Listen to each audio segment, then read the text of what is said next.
اعوذ باللہ من الشیطان الرجیم بسم اللہ الرحمن الرحیم اللہم صلی علی سیدنا مولانا محمد وعلی آل سیدنا مولانا محمد بارک وسلم رب اشرح لی صدری ویسر لی امری واحلل عقدۃ من لسانی یفقہوا قولی رب یسر ولا تعسر وتمم بالخیر وبک نستعین آمین یا رب العالمین۔ السلام علیکم ورحمۃ اللہ وبرکاتہ۔ آج ہم اللہ تعالیٰ کی توفیق سے سورہ بقرہ کا آغاز کر رہے ہیں، تو میری پوری کوشش اس میں یہ ہوگی کہ میں اس میں نحوی ترکیب یعنی کہ گرامر کے حساب سے مطلب بہت کم لوں، اور کیونکہ ہمارا فوکس یہ ہے کہ ہم ترجمہ اور تفسیر کو زیادہ کریں تاکہ میرے اس کم ٹائم میں زیادہ لوگ قرآن کی بات سے مستفید ہو سکیں، جو کہ ہمارا مقصد صرف ترجمہ ہو، ٹھیک ہے نا، ترجمہ اور تفسیر ہو اس کی۔ تو اعوذ باللہ من الشیطان الرجیم پڑھ لیتے ہیں، کیونکہ قرآن پاک پڑھتے ہوئے شیطان جو ہے وہ ضرور وسوسے ڈالتا ہے، دھوکے ڈالتا ہے، شر پھیلاتا ہے، تو پورے صدقے دل سے مکمل شعور کے ساتھ سے ہم اعوذ باللہ من الشیطان الرجیم بسم اللہ الرحمن الرحیم پڑھتے ہیں اور سورہ بقرہ کو سٹارٹ کرتے ہیں۔ یہ سورہ بقرہ جو ہے سورہ بقرہ کی اس میں مدینے میں نازل ہوئی ہے، اس کی 286 آیات ہیں اور اس میں 40 رکوع ہیں۔ اس میں آپ کو میں یہ بتاتی چلوں کہ سورہ بقرہ مصحف عثمانی یعنی حضرت عثمان رضی اللہ تعالیٰ عنہ کے دور میں جو ترتیب قرآن ہوا تھا اس کو اعتبار سے یہ دوسری سورت ہے، اور اس میں آپ کو یہ بتاتی چلوں کہ سنن ترمذی شریف میں ہے کہ سورہ بقرہ کے حساب سے حضرت ابو ہریرہ رضی اللہ عنہ فرماتے ہیں کہ رسول اللہ صلی اللہ علیہ وسلم نے فرمایا ہے وَإِنَّ الْبَيْتَ الَّذِي تُقْرَأُ فِيهِ الْبَقَرَةُ لَا يَدْخُلُهُ الشَّيْطَانُ، یعنی بے شک شیطان اس گھر سے بھاگتا ہے جس گھر میں سورہ بقرہ پڑھی جاتی ہے۔ اس کا مطلب یہ کہ ہم اپنے گھروں کو، یہ بھی آگے سے کہا فرمایا کہ اپنے گھروں کو قبریں نہ بناؤ، یعنی ذکر تلاوت سے گھروں کو خالی نہ رکھو جیسے کہ قبریں خالی ہوتی ہیں۔ صحیح مسلم اور ترمذی شریف میں حضرت عبداللہ بن مسعود رضی اللہ عنہ سے روایت ہے، فرمایا ہے کہ من قرأ حرفا من کتاب اللہ فلہ بہ حسنۃ وحسنۃ بعشر امثالها لا اقول الف لام میم حرف ولکن اقول الف حرف و لام حرف و میم حرف۔ اس کے معنی ہیں کہ جس نے اللہ کی کتاب میں ایک حرف پڑھا اس کے لیے ایک نیکی ہوگی جو کہ اس میں 10 نیکیوں کے برابر ہوگی۔ میں نے الف لام میم کو ایک حرف نہیں کہہ رہا ہوں، بلکہ میں یہ کہہ رہا ہوں کہ الف ایک حرف ہے، لام ایک حرف ہے اور میم ایک حرف ہے۔ دیکھیے آخرت میں ہمیں ان سب نیکیوں کی اتنی ضرورت پڑے گی کہ ہم ایک ایک نیکی کو اپنے لیے ذریعہ نجات سمجھ رہے ہوں گے، اور اس سے اچھا ذریعہ اور کیا ہوگا کہ الف لام میم پڑھا اور 30 نیکیاں ہمارے کھاتے میں یعنی ہمارے اعمال نامے میں لکھ دی جائیں۔ اب میں اس کی تلاوت کرتی ہوں، پہلے میں اس کی تلاوت کروں گی اور اس کے معنی بتاؤں گی، کیونکہ سورہ بقرہ میں زیادہ تر یہود و نصارہ کے متشابہات ہیں، تو میں اس کو کوشش کروں گی کہ ایک ساتھ پورے معنی بتا دی جاؤں، اس کے ترجمہ بتا دوں اور پھر اس کے بعد اس کی تفسیر کی طرف آؤں گی انشاءاللہ۔ بسم اللہ الرحمن الرحیم۔ الف لام میم ذالک الکتاب لا ریب فیہ ھدی للمتقین الذین یؤمنون بالغیب ویقیمون الصلاۃ ومما رزقناہم ینفقون والذین یؤمنون بما انزل الیک وما انزل من قبلک وبالآخرۃ ھم یوقنون اولئک علی ھدی من ربہم واولئک ھم المفلحون۔ الف لام میم سے لے کے ہم المفلحون تک 5 آیتیں ہو رہی ہیں۔ اس کا اب میں بسم اللہ کر کے سٹارٹ کرتی ہوں۔ الف لام میم یہ حروف مقطعات ہیں، اور اس کا میں ایک دفعہ پورا ترجمہ آپ کو بتاتی ہوں آیت نمبر 5 تک کا۔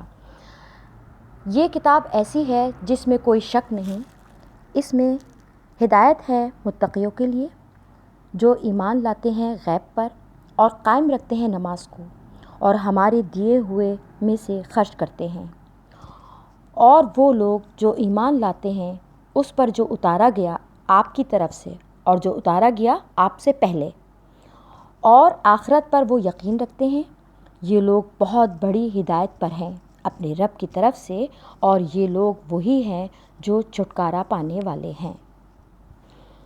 اس کی تفسیر کی طرف آتی ہوں میں کہ الف لام میم جو ہیں حروف مقطعات جو ہیں، یہ حروف 29 صورتوں میں کے شروع میں آئے ہیں، اور اس میں جو ہیں یہ اس میں الف لام میم جو ہے یہ 6 جگہ آیا ہے قرآن پاک میں، الف لام را 5 جگہ آیا ہے، حامیم 6 جگہ آیا ہے، طا سین میم یہ 2 جگہ آیا ہے۔ اس کے علاوہ باقی سب جو ہیں حروف مقطعات وہ ایک جگہ آئے ہیں، کیونکہ یہ متشابہات ہیں، یعنی کہ اللہ تعالیٰ نے ان کو تشبیہ دینے کے لیے استعمال کیا ہے، اس لیے مفسرین اس کو یوں بھی لکھ دیتے ہیں کہ واللہ عالم بمرادہ بذالک، یعنی کہ اس کے معنی صرف اللہ ہی تعالیٰ کو پتہ ہیں۔ اچھا، اس میں جو کہہ رہے ہیں کہ بہت سے جو اکابر ہیں وہ فرما رہے ہیں کہ ان سے ہے حضرت عمر رضی اللہ عنہ نے فرمایا ہے کہ سورہ بقر، سورہ نساء، سورہ حج، سورہ نور کو سیکھو کیونکہ ان میں فرائض ہیں۔ سورہ بقرہ کے حساب سے یہاں بتایا گیا کہ جس گھر میں یہ سورہ بقرہ پڑھی جاتی ہے وہاں سے شیطان بھاگ جاتا ہے۔ حضرت ابو امامہ رضی اللہ عنہ نے فرمایا ہے کہ رسول اکرم صلی اللہ علیہ وسلم کو یہ ارشاد کرتے ہوئے سنا ہے کہ قرآن کو پڑھو کیونکہ وہ قرآن کے دن اپنے لوگوں کی سفارش کر کے بن کر آئے گا۔ اس میں سے 2 روشن چیزوں کو پڑھو، یعنی سورہ بقرہ اور سورہ آل عمران، کیونکہ یہ دونوں قیامت کے دن اس طرح آئیں گی جیسے بادل ہوں یا جیسے پرندوں کی 2 جماعتیں صف بن کے آتی ہیں۔ یہ اپنے لوگوں کے لیے، جو پڑھنے والوں کے لیے خوب زوردار سفارش کریں گی۔ اسی لیے سورہ بقرہ کو پڑھو کیونکہ اس کا حاصل کرنا برکت ہے اور اس کا چھوڑ دینا حسرت ہے، اور وہ اہل باطل کے بس کی بات نہیں۔ صحیح مسلم میں سے یہ روایت ہے، اور اس میں ایک یہ بھی بتایا کہ اہل باطل کے بس کی بات نہیں کا مطلب یعنی وہ اس کو حفظ نہیں کر سکتے۔ بعض حضرات نے یہ بھی بتایا ہے کہ اہل باطل سے مراد جادوگر بھی ہیں۔ ابن کثیر میں ہے کہ سورہ بقر کے پڑھنے والے پر جادو کا اثر نہیں ہوتا۔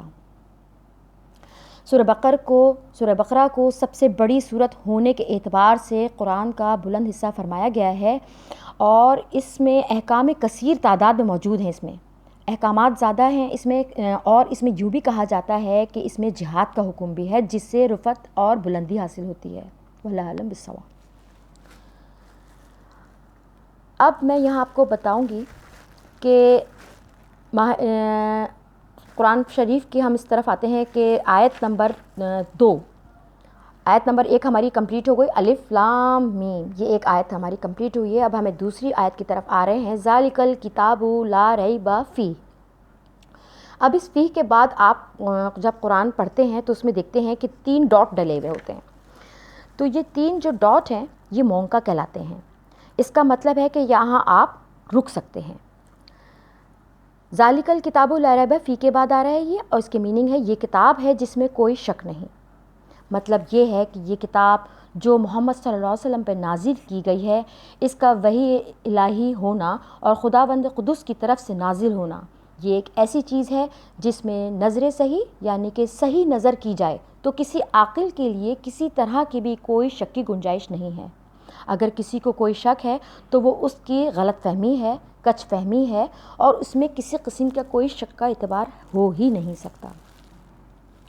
اور جو شخص اپنی صحیح فکر کے بعد اس نتیجے پر پہنچا کہ واقعی اللہ کی کتاب ہے لیکن پھر بھی منکر ہو گیا اور کہتا ہے کہ مجھے شک ہے، تو اسے حقیقت میں یہ شک نہیں ہے بلکہ وہ ضد، عناد اور تکبر کی وجہ سے اس پہ آمادہ ہو گیا ہے اور حق سے انکار کر رہا ہے۔ استغفر اللہ۔ اگلی اسی سے آگے سے کنٹینیو ہے، ہدی للمتقین، یہ کتاب ہدایت ہے متقیوں کے لیے۔ سورہ بقرہ کی جگہ میں دوسری ایک اور جگہ رکوع نمبر 23 میں قرآن مجید کو ہدی للناس بھی فرمایا گیا ہے، اور یہاں پہ استعمال ہو رہا ہے ہدی للمتقین۔ دونوں باتیں صحیح ہیں۔ ہدی للناس میں سب آ جاتے ہیں، یعنی کہ کفار بھی آ گئے ہیں، مسلمان بھی آ گئے، تمام عوام الناس آ گئی ہے۔ اور ہدی للمتقین میں وہ لوگ ان لوگوں کے لیے ہدایت کہی گئی ہے جو کہ متقی ہیں۔ قرآن کی دعوت عام ہے، ہر انسان کو قرآن نے حق کی دعوت دی ہے، بار بار سمجھایا ہے، دلائل پیش کیے ہیں، ان کو سامنے رکھ کر ہم تھوڑی سی بھی سمجھ رکھنے والا انسان ہدایت پر آ سکتا ہے۔ صرف آپ اپنے دماغ کو دھیان سے سوچیے اور اس پہ غور کرنا ہے۔ میں بہت سہل الفاظ میں انشاءاللہ سمجھانے کی کوشش کروں گی، اپنی بات کو جو لکھی ہوئی ہے اس کو میں آسان الفاظ میں ایک عام سہل فہم میں منتقل کرنا چاہوں گی۔ اب یہ ہے کہ اگر ہم اس کو تھوڑی سی سمجھ رکھنے والا بھی ہدایت پر آ سکتا ہے، لیکن چونکہ اس سے وہی لوگ نفع حاصل کرتے ہیں جو اپنی عقل و فکر کو استعمال کر کے حق کو قبول کرتے ہیں، اور وہ یہ طے کر چکے ہیں کہ ہمیں گمراہی میں نہیں رہنا اور کفر و شرک سے ہمیں بچنا ہی ہے۔ اسی لیے یہاں پہ ہدی للمتقین کا لفظ آیا ہے۔ یہ لفظ اتقاء سے بنا ہے، جس کے معنی متقی کے لفظ سے ماخوذ کیا گیا ہے اور اس کی جمع متقین ہے۔ اس کے معنی بچنے کا ہے، ڈرنے کے معنی میں لیا جاتا ہے۔ لفظ تقوی اور اتقاء دونوں کا مادہ ایک ہی ہے۔ کفر اور شرک سے بچنا، ایمان قبول کر کے چھوٹے بڑے گناہوں سے بچنا، اور مزید ترقی کر کے متشابہات سے بچنا جو ہمیں شک و شبہ میں ڈال دیتی ہیں چیزیں، اس سے بچنا، اور اپنے باطن کو صرف حق تعالیٰ کی یاد میں مشغول رکھنا اور اسی کی طرف توجہ رہنا، یہ سب تقوی میں آتا ہے۔ اب آگے متقین کی صفات بیان کی گئی ہیں، جس میں کہ آیت آئے گی الذین یؤمنون بالغیب ویقیمون الصلاۃ ومما رزقناہم ینفقون، وہ جو ایمان لاتے ہیں غیب پر اور قائم رکھتے ہیں نماز کو اور ہمارے دیے ہوئے میں سے خرچ کرتے ہیں۔ آیت نمبر 3 کے اب میں تفسیر بیان کرنے چلی ہوں کہ اس میں متقین کی صفات بیان فرمائی ہیں۔ اول یہ کہ وہ غیب پر ایمان رکھتے ہیں، یعنی اللہ تعالیٰ نے اپنی کتاب میں جن لوگوں کی باتوں کی خبر دی ہے، حضور صلی اللہ علیہ وسلم نے جو باتیں فرمائی ہیں، ماضی سے متعلق ہوں یا مستقبل میں ہوں، یہ سب ان کو مانتے ہیں، ان پر ایمان لاتے ہیں بغیر دیکھے۔ صرف خبر پہ ایمان لے آنا یہ ایمان بالغیب ہے۔ ایمان بالغیب ہی معتبر ہے۔ جب قیامت کا دن ہوگا تو وہاں کے حالات سب ہی دیکھ لیں گے اور مان لیں گے کہ لیکن دیکھنے کے بعد مان لینا، ایمان لانا معتبر نہیں ہے۔ یعنی کہ ہم بغیر دیکھے اگر ایمان لا رہے ہیں تو یہ معتبر ہے، ہاں ہم یہ چاہیں کہ نہیں ہمیں پہلے نظر آئے اور پھر اس کے بعد ہم ایمان لائیں گے تو یہ معتبر نہیں ہے۔ نمبر 2، متقیوں کی دوسری صفت یہ بیان ہوئی ہے وہ یقیمون الصلاۃ، یعنی وہ لوگ جو نماز قائم کرتے ہیں۔ یہاں پر یصلون نہیں فرمایا کہ وہ صلاۃ پڑھتے ہیں، بلکہ کہا گیا ہے کہ وہ یقیمون الصلاۃ یعنی کہ نماز قائم کرنا۔ یہ ہے کہ نماز کے فرائض، واجبات، سنن و محتسبات، ان سب کو خوف، دھیان اور خشوع و خضوع کے ساتھ ادا کیا جائے۔ آپ یعنی کہ ہم نماز جب پڑھنے کھڑے ہوں تو اس کو بلا خوف، بہت دھیان سے، خشوع و خضوع سے کہ رب تعالیٰ ہمارے سامنے ہے اور ہم اس وقت عبادت اللہ تعالیٰ سے ہم سے کلام کر رہا ہے اور ہم اللہ تعالیٰ سے باتیں کر رہے ہیں، اس طرح کر کے اپنی نماز کو قائم کیا جائے۔ تفسیر ابن کثیر میں حضرت ابن عباس کا ارشاد ہے، نقل فرماتے ہیں، حضور صلی اللہ علیہ وسلم کا ارشاد نقل فرماتے ہیں، اقامت الصلاۃ و اتمام الرکوع والسجود وتلاوت الخشوع والاقبال علیہا فیہا، یعنی نماز کا قائم کرنا یہ ہے کہ رکوع سجدہ پورا ادا کیا جائے، تلاوت بھی صحیح ہو اور نماز میں خشوع و خضوع بھی ہو، اور نماز پڑھتے وقت پورا مکمل دھیان نماز کے الفاظ اور اس کی ادائیگی کی طرف ہو، اس کی ترجمے کی طرف ہو۔ آگے فرما رہے ہیں کہ وَمِمَّا رَزَقْنَاهُمْ يُنْفِقُونَ، اور ہمارے دیوں میں سے خرچ کرتے ہیں۔ متقیوں کی صفت اقامت صلاۃ بیان کرنے کے بعد جو عبادات بھی دنیا میں آئی ہیں اس میں سب سے بڑی اور اہم عبادت یہ ہے، وہ مالی عبادت ہے۔ یعنی مالی عبادت متقیوں کی صفت میں ایک یہ بھی آئے گی کہ اللہ تعالیٰ نے ہمیں جو عطا فرمایا ہے اس میں سے اللہ کی رضا کے لیے خرچ کرتے ہیں، اور ان میں مالی فرائض یعنی کہ زکوٰۃ اور عشر اور واجبات، صدقہ، فطر، نفلی صدقات سب داخل ہیں اس میں۔ نمبر 4 آیت ہے ہمارے پاس، والذین یؤمنون بما انزل الیک وما انزل من قبلک، جو لوگ متقی ہیں وہ اس پر ایمان لاتے ہیں جو آپ کی طرف سے نازل کیا گیا اور اس پر بھی جو آپ سے پہلے نازل کیا گیا۔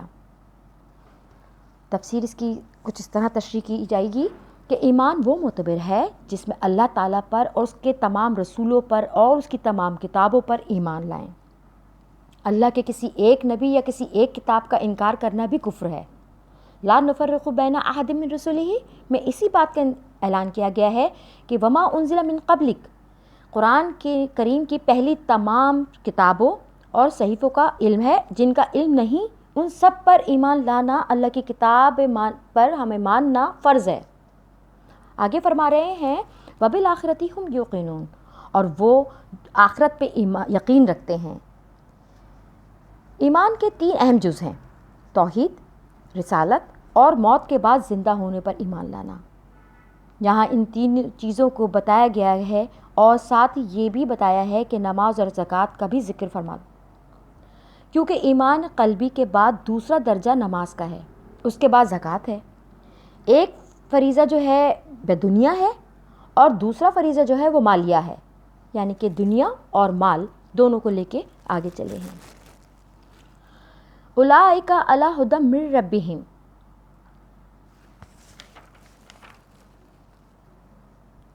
اولئک علی ھدی من ربہم واولئک ھم المفلحون، یہ لوگ بڑی ہدایت پر ہیں اپنے رب کی طرف سے، اور یہ وہ لوگ ہیں جو کامیاب ہیں یا فلاح پانے والے ہیں۔ اس آیت میں ان لوگوں کے ہدایت پر کامیاب ہونے کا اعلان فرمایا ہے جن کی صفات پہلے اوپر بیان ہو چکی ہیں۔ ان کو اس بات کی سند دی گئی ہے کہ یہ ہدایت پر ہیں اور حقیقی ہیں، اور واقعی کامیابی انہی کو حاصل ہے جو آخرت میں اللہ کی رضا اور دخول جنت کی صورت میں حاصل ہوگی۔ یعنی ہم اللہ کی رضا حاصل کر سکتے ہیں اس سے، اور جنت حاصل کرنے کی صورت میں بیان کی گئی ہیں۔ اللہ کی رضا سے بڑھ کر کوئی کامیابی نہیں ہے۔ 6 آیت ہماری سٹارٹ ہو رہی ہے، آیت نمبر 6۔ ان الذین کفروا سواء علیہم انذرتہم ام لم تنذرہم لا یؤمنون، ختم اللہ علی قلوبہم وعلی سمعہم وعلی ابصارہم غشاوۃ ولہم عذاب عظیم۔ ایک رکوع یہاں کمپلیٹ ہو رہا ہے، اس کا میں ترجمہ کرتی ہوں۔ بے شک جن لوگوں نے کفر اختیار کیا ہے، برابر ہے کہ آپ ان کو ڈرائیں یا ان کو نہ ڈرائیں، وہ ایمان نہیں لائیں گے۔ اللہ تعالیٰ نے مہر لگا دی ان کے دلوں پر، ان کے سننے کی قوت پر، اور ان کی آنکھوں پر پردہ ہے، اور وہ ان کے لیے بڑا عذاب ہے۔ آیت بالا میں کفاروں کی گمراہی اور آخرت میں بدحالی بیان کی گئی ہے۔ ان آیات میں چونکہ واقعات ہیں، اس لیے پورا قصہ ایک ساتھ ہی بیان میں کروں گی تاکہ واقعے کا تسلسل ذہن میں آرام سے بیٹھ جائے۔ تو یہاں پہ جو ہے وہ کافروں کی گمراہی اور آخرت میں بدحالی بیان کی گئی ہے، اہل ایمان کے اوصاف بیان کیے گئے ہیں۔ ان آیت میں کافروں کا ذکر ہے جن کا اللہ کے علم پر خاتمہ کفر پر ہونا ہے، یعنی کہ اللہ کے علم میں اللہ تعالیٰ ان کو جانتا ہے کہ ان کا خاتمہ جو ہے کفر پہ ہوگا، اور یہ لوگ حق کے واضح ہوتے ہوئے بھی حق کو باطل سمجھتے ہیں، کفر پہ جمے رہتے ہیں۔ انہوں نے طے کر رکھا ہے کہ ہم کسی بھی صورت میں حالت اسلام میں داخل نہیں ہوں گے۔ اللہ جل شانہ نے ہر شخص کو فطرت ایمانیہ پہ پیدا فرمایا ہے، پھر اس کے ماں باپ کو وہ بعد میں کفر پہ ڈال دیتے ہیں، اور وہ اپنے ماحول اور معاشرے کی وجہ سے اپنی ایمان کی طاقت کو کھو بیٹھتا ہے اور اپنے آپ کو اس درجے میں پہنچا دیتا ہے کہ وہ کسی قیمت پہ اسلام کو قبول کرنے کے لیے تیار نہیں ہوتا۔ جب انہوں نے اپنی شرارت اور انات کی وجہ سے اپنے آپ کو خود بربادی کر لی تو اپنی بربادی تباہی کا سبب وہ خود ہی بن گئے۔ یہ مسئلہ قدرے باریک ہے۔ جو لوگ کافر ہیں، خواہ یہود ہوں، نصارہ ہوں، خواہ ہندو ہوں، مشرک ہوں، یا خواہ کسی بھی قوم سے ہوں، اہل ایمان، اہل اسلام ان سے ملتے رہتے ہیں اور دلیل سے ان کو عاجز اور خاموش بھی کراتے ہیں۔ ان میں لاکھوں افراد ایسے ہیں جو قرآن اور اسلام کو حق جانتے ہیں، پھر بھی نہ صرف یہ کہ یہ لوگ خود اسلام قبول نہیں کرتے بلکہ دوسروں کو بھی اسلام قبول کرنے سے روکتے ہیں، اور جو کوئی اسلام قبول کر لیتا ہے اس کو کفر میں واپس لانے کی کوشش بھی کرتے ہیں۔ اسلام کو حق جانتے ہوئے یہ لوگ اسلام کے خلاف کتابیں بھی لکھتے ہیں اور دشمنیاں بھی کرتے ہیں، اور ان کا حال معلوم کرنے کے بعد یہ آیت کہ سواء علیہم انذرتہم ام لم تنذرہم لا یؤمنون، کا مطلب بالکل واضح طور پہ سمجھ میں آ جاتا ہے کہ یہ لوگ جو ہیں ان کے دلوں پر سننے کی قوت، آنکھوں پر پردہ لگا دیا جاتا ہے اور ان کے اوپر عذاب، جو ان کے اوپر عذاب بنا کر ان کے اوپر بڑھا دیا جائے گا، عذاب میں مبتلا کر دیا جائے گا۔ آگے کی آیت آتی ہے وَمِنَ النَّاسِ مَن يَقُولُ آمَنَّا بِاللَّهِ وَبِالْيَوْمِ الْآخِرِ وَمَا هُم بِمُؤْمِنِينَ يُخَادِعُونَ اللَّهَ وَالَّذِينَ آمَنُوا وَمَا يَخْدَعُونَ إِلَّا أَنفُسَهُمْ وَمَا يَشْعُرُونَ فِي قُلُوبِهِم مَرَضٌ فَزَادَهُمُ اللَّهُ مَرَضًا وَلَهُمْ عَذَابٌ أَلِيمٌ بِمَا كَانُوا يَكْذِبُونَ۔ اس کا ترجمہ ہے، اور بعض لوگ وہ ہیں جو کہتے ہیں کہ ہم اللہ پر اور آخری دن پر ایمان لائے ہیں، حالانکہ وہ ایمان والے نہیں ہیں۔ وہ دھوکہ دیتے ہیں اللہ کو اور ان لوگوں کو جو ایمان لائے، اور نہیں دھوکہ دیتے مگر اپنی جانوں کو، اور وہ اس کا شعور نہیں رکھتے۔ ان کے دلوں میں بڑا روگ ہے، سو اللہ نے ان کا روگ بڑھا دیا ہے اور ان کے لیے دردناک عذاب ہے، اسی وجہ سے کہ وہ جھوٹ بولا کرتے تھے۔ یہ آیت بالا جو ہیں یہ 8ویں آیت 9 اور 10، 8، 9 اور 10 ہیں۔ اس کے اندر منافقین کی تعریف اور نفاق کے اسباب بیان کیے گئے ہیں۔ سرور عالم حضرت محمد مصطفیٰ صلی اللہ علیہ وسلم مدینہ منورہ جب تشریف لائے تو دین اسلام خوب پھیلنے لگا۔ یہودیوں اور خاص کر ان کے علماء کو یہ بات اتنی کھلی کہ وہ لوگ دشمنی پر اتر آئے۔ کچھ لوگ اوس اور خزرج میں بھی تھے، اسلام کے مخالف ہو گئے۔ اسلام کو پھیلتے ہوئے دیکھ کر یہ لوگ چاہتے تھے کہ ہم کھل کر مقابلہ تو نہیں کر سکتے، دشمنی کے باوجود بھی وہ یہ نہیں کر سکتے تھے، اس لیے انہوں نے چال چلی، اور وہ یہ کہ ظاہری طور پر انہوں نے اسلام تو قبول کر لیا، اسلام اندر سے وہ کافر تھے لیکن بظاہر وہ مسلمان اپنے آپ کو شو کرتے تھے۔ ان کا ایک سردار تھا عبداللہ بن ابی۔ حضور صلی اللہ علیہ وسلم کے مدینے میں تشریف لانے سے پہلے اوس اور خزرج نے عبداللہ بن ابی کو اپنا بادشاہ بنایا اور اس کو تاج پہنانے کا مشورہ دیا۔ سید العالمین حضرت محمد مصطفیٰ کے ہوتے ہوئے کسی کی سرداری نہیں چل سکتی تھی، اس لیے اس نے اپنے ان ساتھیوں کو ظاہری طور پر اسلام قبول کر کے مسلمانوں میں شامل کروایا اور اندر سے اسلام کی کاٹ میں لگا رہا۔ ان کے اس طریقہ کار میں یہ راز پوشیدہ تھا کہ اسلام قبول کرنے پہ جو منافع مل رہے ہیں وہ ان کو ملتے رہیں، ان کے قبیلے اور ان کے کنبے ان سے اس مفاد سے باہر بھی نہ ہو جائیں اور اہل کفر سے جٹ گوڑ بھی رہے ان کا، اس سے ان کو فائدہ بھی ملتا رہے، یعنی بظاہر ملے کہ ملے اور پیٹھ پیچھے مسلمانوں کی کاٹ کرتے رہے، ان کے لیے مشکلات پیدا کرتے رہے۔ وہ یہ چاہتے تھے، یعنی کفار یہ چاہتے تھے کہ نعوذ باللہ اسلام اور حضور صلی اللہ علیہ وسلم کا قیام اور بقا نہ رہے، نعوذ باللہ حضور کو ناکامی ملے۔ جس طرح ان کے سردار دین اسلام کے مخالف تھے، اسی طرح یہ بھی اسی کام میں لگے رہتے تھے اور اوپر سے مسلمان اور اندر سے کافر رہے۔ یہ لوگ ظاہری طور پر مسلمانوں کے ساتھ مل کر نماز پڑھتے، جماعتوں میں سستی کرتے، یعنی نماز کی جب صفیں ہوتی تو اس میں سستی کرتے، بے دلی سے نماز پڑھتے، چاہتے تھے کہ خود جو لوگ خشوع و خضوع سے عبادت میں مصروف ہیں ان کو بھی پریشان کریں۔ ان کا مقصد یہ تھا کہ ان کو بھی دین سے ہٹانے کی کوشش کر لیں، لوگوں میں یہ دکھانا کہ مسلمان شاید ایسے ہی ہوتے ہیں۔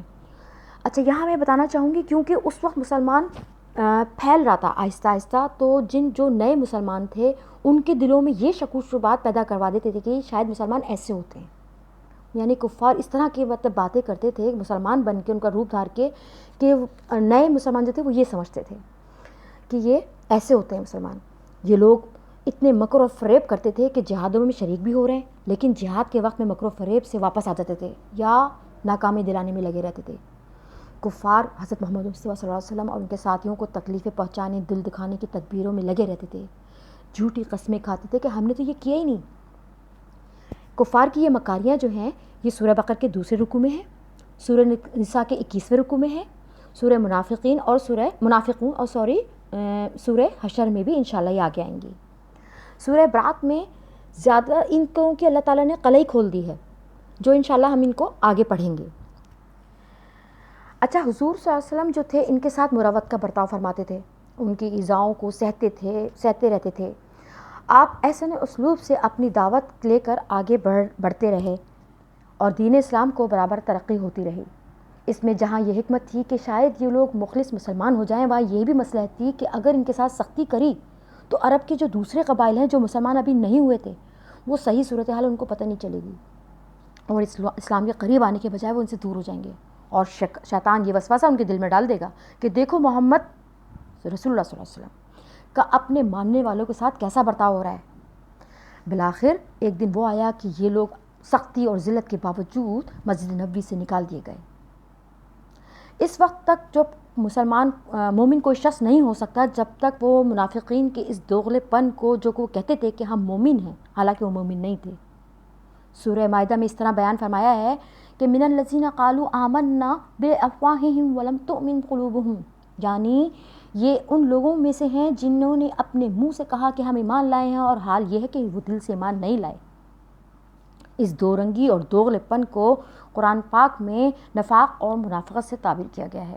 جو لوگ ایسا کرتے ہیں ان کو منافق قرار دیا گیا ہے۔ آج کل کے بھی دور میں یہی ہے۔ دیکھیے مسلمان کیا ہم لوگ لگتے ہیں؟ کیا ہمارا رہن سہن، اٹھنا بیٹھنا، رسم و رواج کیا ہمارے مسلمانوں جیسے ہیں؟ یا ہمارے طرز عمل ہمارا مسلمانوں جیسا ہے؟ نہیں۔ اللہ تعالی ہم سب کو اس عذاب سے بچائے، ہمیں مسلمان ہونے کا شرف حاصل ہو، اور ہم بظاہری صورت و شکل سے بھی ہم مسلمانوں والے کام کرتے ہوئے اللہ تعالی ہم میں وہ اخلاق پیدا فرما دے، اطوار پیدا فرما دے۔ آمین ثم آمین۔ سورہ نساء میں کچھ یوں بھی بیان فرمایا ہے اسی حال کو کہ یراؤن الناس ولا یذکرون اللہ الا قلیلا مذبذبین بین ذلک لا الہ ہؤلاء ولا الہ ہؤلاء، یعنی وہ لوگوں کو دکھاتے ہیں اور اللہ کو بس تھوڑا بہت یاد کرتے ہیں، ایمان اور کفر کے درمیان مذبذب ہیں، ان کے درمیان ہیں، اور نہ ان کی طرف ہیں نہ ان کی طرف۔ وجہ یہ ہے کہ منافق کسی کا نہیں ہوتا، وہ صرف اپنا ہوتا ہے۔ جہاں دنیا دینوی منافع کو نظر آتا ہے وہ موقع دیکھ کے اسی طرف ہو جاتا ہے، اتنے ہی وقت کے لیے ہوتا ہے جتنا اس کو ضرورت ہوتی ہے۔ اللہ تعالی ہم سب کو اس سے بچائے، اس شر سے۔ منافقین اپنے اس عمل کو چال بازی اور ہوشیاری سمجھتے ہیں۔ ہم نے خوب اللہ تعالیٰ اور مومنین کو دھوکہ دیا اور کام نکالا، وہ یہ سمجھتے ہیں، حالانکہ اس دھوکے دہی اور چال بازی کا برا انجام ان کے خود کے سامنے آ جائے گا، اور یہ چال بازی انہی کے لیے وبال جان بن جائے گی۔ وہ سمجھتے ہیں کہ ہم خوب سمجھتے ہیں، کہ حالانکہ اپنا اصل اور نفع نقصان کو وہ نہیں سمجھتے۔ منافق کا مرض پرانا مرض ہے، اس میں اضافہ ہوتا چلا جا رہا ہے۔ زمانہ نبوت کے منافقین کو اس مرض میں مبتلا تھے۔ اسلام جیسا بڑھتا گیا، منافقوں کا نفاق بھی بڑھتا گیا، اور یہ نفاق جو ہوتا ہے یہ حسد، حب دنیا کی وجہ سے پیدا ہوتا ہے۔ دنیا میں ایسا شخص ذلیل ہوتا ہے، اور آخرت میں منافق کے لیے سخت ترین سزا ہے۔ جو شخص یہ کہے گا کہ میں مسلمان ہوں، آپ اس کو مسلمان سمجھیں۔ اس میں کچھ اس طرح کی شرح حدیث میں کچھ اس طرح کی بات بھی آئی ہے کہ رسول اللہ صلی اللہ علیہ وسلم کی طرف سے اس زمانے کے منافقوں کو اصل میں نفاق کا علم نہ تھا، اس لیے متعین طریقے پر ان کو منافق قرار دیا گیا۔ جو شخص یہ کہے گا کہ میں مسلمان ہوں، اس کو مسلمان سمجھیں گے ہم لوگ، جب تک کہ اس سے کفر کا یا کوئی ایسا کلمہ یا کفر کا کوئی کام صادر نہ ہوا ہو۔ ہم اس کو یہ نہیں کہیں گے کہ یہ منافق ہے، بلکہ ہم اس کو مسلمان ہی، جو اگر ظاہر اپنے آپ کو بناتا ہے تو ہم مسلمان ہی سمجھیں گے، کیونکہ وہ اندر سے اگر وہ مسلمان نہیں ہے تو ہم اسے منافق کیے بغیر، اگر ہم سمجھ رہے ہیں کہ وہ منافق ہے اور لیکن اس کو کہہ نہیں سکتے ہیں، بلکہ ہم اپنی حفاظت اس سے خود کریں گے۔ آگے آیت نمبر 11 اسٹارٹ ہو رہی ہے، 11 نمبر سے 15 تک میں تلاوت کروں گی۔ وَإِذَا قِيلَ لَهُمْ لَا تُفْسِدُوا فِي الْأَرْضِ قَالُوا إِنَّمَا نَحْنُ مُصْلِحُونَ أَلَا إِنَّهُمْ هُمُ الْمُفْسِدُونَ وَلَكِنْ لَا يَشْعُرُونَ وَإِذَا قِيلَ لَهُمْ آمِنُوا كَمَا آمَنَ النَّاسُ قَالُوا أَنُؤْمِنُ كَمَا آمَنَ السُّفَهَاءُ أَلَا إِنَّهُمْ هُمُ السُّفَهَاءُ وَلَكِنْ لَا يَعْلَمُونَ وَإِذَا لَقُوا الَّذِينَ آمَنُوا قَالُوا آمَنَّا وَإِذَا خَلَوْا إِلَى شَيَاطِينِهِمْ قَالُوا إِنَّا مَعَكُمْ إِنَّمَا نَحْنُ مُسْتَهْزِئُونَ اللَّهُ يَسْتَهْزِئُ بِهِمْ وَيُمِدُّهُمْ فِي طُغْيَانِهِمْ يَعْمَهُونَ۔ اور جب ان سے کہا جاتا ہے کہ زمین میں فساد مت کرو تو کہتے ہیں کہ ہم تو صرف اصلاح ہی کرنے والے ہیں، خبردار، بلا شبہ یہی لوگ مفسد ہیں لیکن سمجھتے نہیں ہیں۔ اور جب کہا جاتا ہے کہ ایمان لاؤ جیسا کہ اور لوگ ایمان لائے تو کہتے ہیں کیا ہم ایمان لائیں جیسے کہ بے وقوف ایمان لے آئے ہیں؟ خبردار، بے شک وہی ہیں بے وقوف، لیکن نہیں جانتے۔ اور جب یہ لوگ ان سے ملتے ہیں جو ایمان لائے ہیں تو کہتے ہیں ہم ایمان لے آئے ہیں، اور جب تنہائیوں میں اپنے شیطانوں کے پاس ہوتے ہیں تو کہتے ہیں کہ بے شک ہم تو تمہارے ساتھ ہیں، ہم تو صرف مذاق بنانے والے ہیں۔ اللہ ان کا مذاق بناتا ہے اور ان کو ڈھیل دے رہا ہے، وہ ان کی سرکشی کے بہکتے ہیں، وہ اپنی سرکشی میں اندھے ہو کر بھٹک رہے ہیں۔ اس آیت بالا میں منافقوں کے دعوے اور ان کے طریقہ کار بتائے جا رہے ہیں۔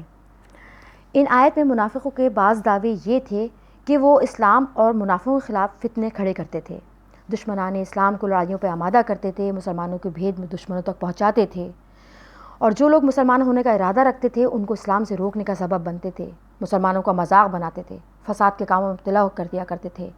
ان کا یہ دعویٰ تھا کہ ہم تو اصلاح کرنے والے ہیں ہی، لیکن وہ ایسے نہ تھے۔ مفسر ابن کثیر کہہ رہے ہیں، ان کا مطلب یہ ہے یہاں پہ کہ دونوں فریق یعنی مسلمین اور کافرین کی مدارت کرتے تھے، دونوں میں جوڑنے میں لگے رہتے تھے، دونوں کے اچھے تعلقات کرنے میں لگے رہتے تھے، اور کوشش یہ کرتے تھے کہ ان کے دعووں کو جھوٹا ظاہر کریں۔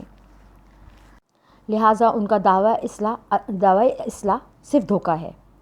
اس نتیجے سے وہ ناواقف ہیں، ان کے جو عمل سے جو فساد پھیلتا ہے وہ ان کو نہیں سمجھتے، آخرت میں جو ان کا وبال پڑے گا نا وہ اس کو نہیں جانتے۔ جب ان سے کہا جاتا ہے کہ ایمان لے آؤ یعنی دین اسلام کو سچے دل سے قبول کر لو، تو کہتے ہیں کہ وہ لوگ اس ایمان لے آئے ہیں، وہ تو بے وقوف ہیں، ہم بے وقوف کا کام کیوں کریں۔ حضرت صحابہ اور خاص کر انصار کے دونوں قبیلے اوس اور خزرج، انہوں نے اسلام قبول کر لیا تھا، ان کو انہوں نے بے وقوف بنایا اور گویا اپنے سمجھدار اور ہوشیار ہونے کا دعویٰ کیا۔ اللہ جل شانہ نے فرمایا ہے کہ بلا شبہ یہ خود بے وقوف ہیں لیکن جانتے نہیں ہیں۔ جس نے ایمان کھویا، کفر اختیار کیا، اسلام کو نقصان پہنچایا، اپنی خود آخرت کی برباد کر رہے ہیں۔ دنیا میں مومنین اور کافرین دونوں کے نزدیک مطعون اور قابل ملامت ہیں، اس کی بے وقوفی میں کیا شک ہے۔ اچھا، اب یہاں بیان کیا جا رہا ہے اللہ یستہزئ بہم ویمدہم فی طغیانہم یعمہون۔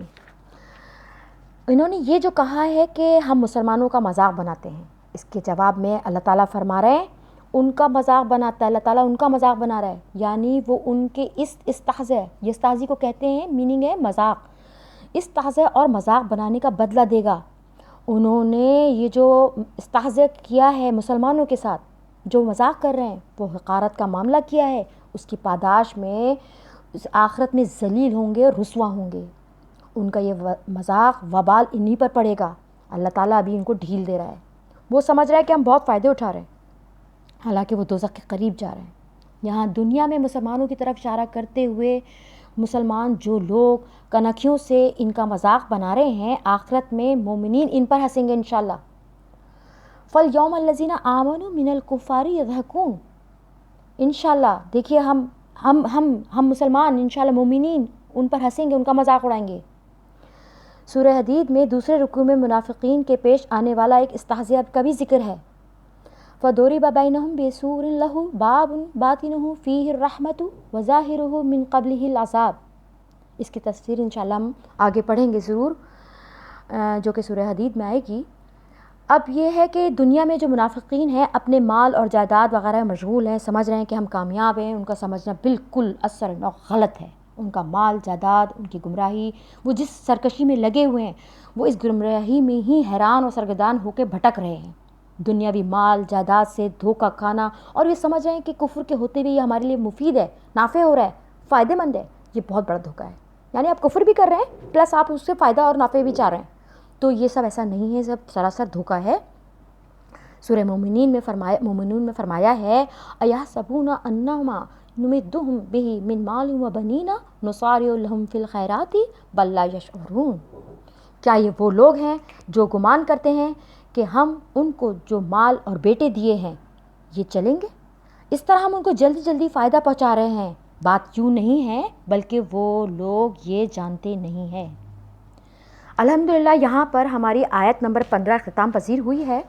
اب انشاءاللہ میں اس لیکچر کو یہاں پہ ختم کرتی ہوں، اور آگے آنے والے لیکچر میں یہاں سے لوں گی اس کی آیت، یہاں سے ترجمہ تشریح کروں گی۔ اولئک الذین اشتروا تو یہاں سے میں لوں گی جس میں اس میں جو احکامات آ رہے ہیں اس کا ترجمہ جہاں پہ ہے کہ جو یہ گمراہی میں پڑے ہوئے ہیں ان کی جو یہ لوگ جو ہدایت لے رہے ہیں، کوئی جو خرید رہے ہیں، یہ لوگ وہ جو سمجھ رہے ہیں کہ یہ تجارت ہے، تو اس کے بارے میں آئے گا، تو اس کو آگے سے میں انشاءاللہ اس میں کنٹینیو کروں گی، ہم یہاں سے اس کو لیں گے۔ تو ابھی تک الحمدللہ ہماری یہ سمجھ میں، اللہ کا شکر ہے الحمدللہ، میں امید کرتی ہوں آپ لوگوں کے سب کے سمجھ میں آیا ہوگا۔ اب ہمارا اس آیت میں جب ہم یہاں سے سٹارٹ کریں گے آیت نمبر 16 سے، تو اس میں ہمارا دوسرا رکوع مکمل ہو جائے گا ان اللہ علی کل شیء قدیر پر۔ پھر اس کے بعد ہم انشاءاللہ اس کو کنٹینیو کرتے ہیں۔ اللہ تعالیٰ سے ہم پورا یہ دعا کرتے ہیں پاک پروردگار کہ یا اللہ اس میں ہم سے کوئی کوتاہی ہو گئی ہو، کوئی بھول چوک ہو گئی ہو، کوئی کمی بیشی ہوئی ہو تو اللہ اس کو ہم سے معاف فرمائیے گا، درگزر کا معاملہ فرمائیے گا، اس کو ہماری بخشش کا سامان فرما دیجیے گا، اس کو ہمارے سینوں میں محفوظ کر دیجیے گا، اس پر عمل کرنے کی توفیق فرمائیے، اس کا اجر ہمیں، ہمارے ماں باپ کو بھی عطا فرمائیے، آمین ثم آمین یا رب العالمین۔ السلام علیکم ورحمۃ اللہ وبرکاتہ۔